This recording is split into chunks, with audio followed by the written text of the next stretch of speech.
Hello and welcome to Faircom Limited Registered Trademark. My name is Lysion. And my name is Ray.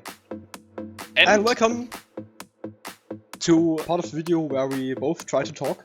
I will start now, so shut up. Welcome to the tank rating, or better, to the explanation of tank rating.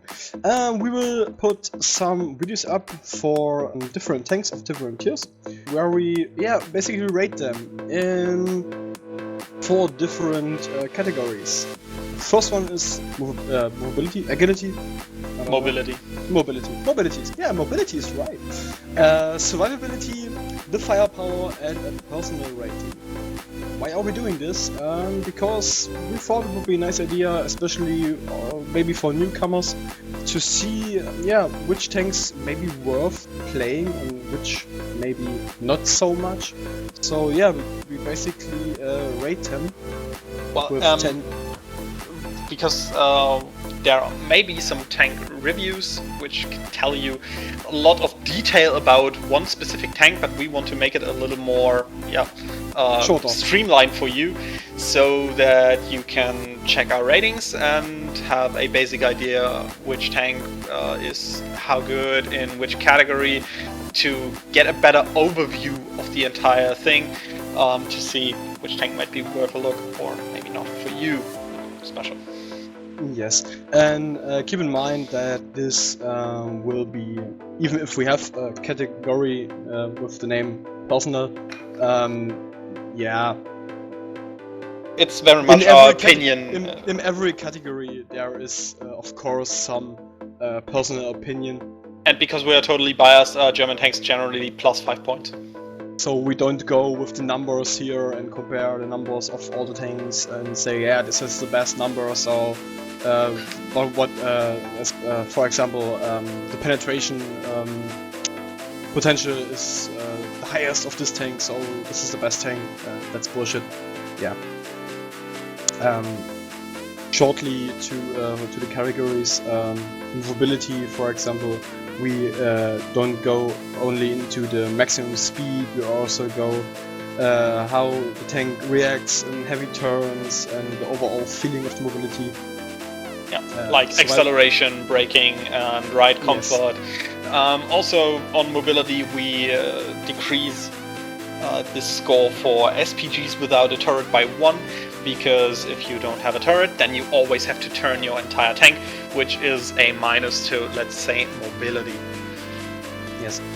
Survivability also, not only the thickness of the hull or the armor, also how many crew members you have and where are they positioned, stuff like that, and also if it has an anti-air gun. I mean, the anti-air gun is not that good to shoot planes or fighters, but it's a little nice to have, so this is also a factor.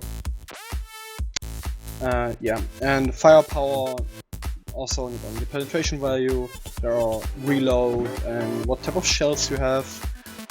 Yeah, something like this. There are more things than just the pure firepower and penetration potential. So in every category you got a number of things that you got to consider. It's not just to say, like you said, it's not just this tank is faster, or this tank has more armor, or this tank has more penetration. It's not that easy.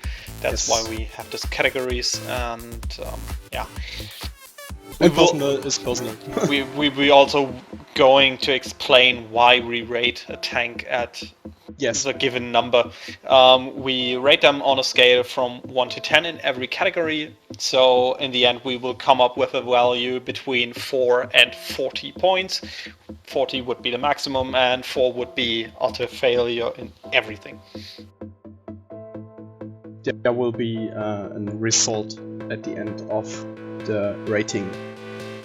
Yeah, and we do it not just randomly, because that you also can compare them. We will start off with the 3.3 and 3.7 rating tanks.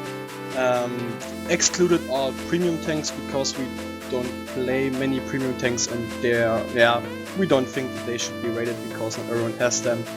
Well, I have a couple of premium tanks, but you have me to too. you have to draw the line somewhere, and premium tanks are not your everyday tank to use. They are not your everyday tank to encounter as an opponent, so that's why we're just cutting them out, because you might see them from time to time, or you might even have them, but they are not playing that big role in general. And at the end of every battle rating, when we covered all the tanks in this battle rating, we make a quick summary of all tanks.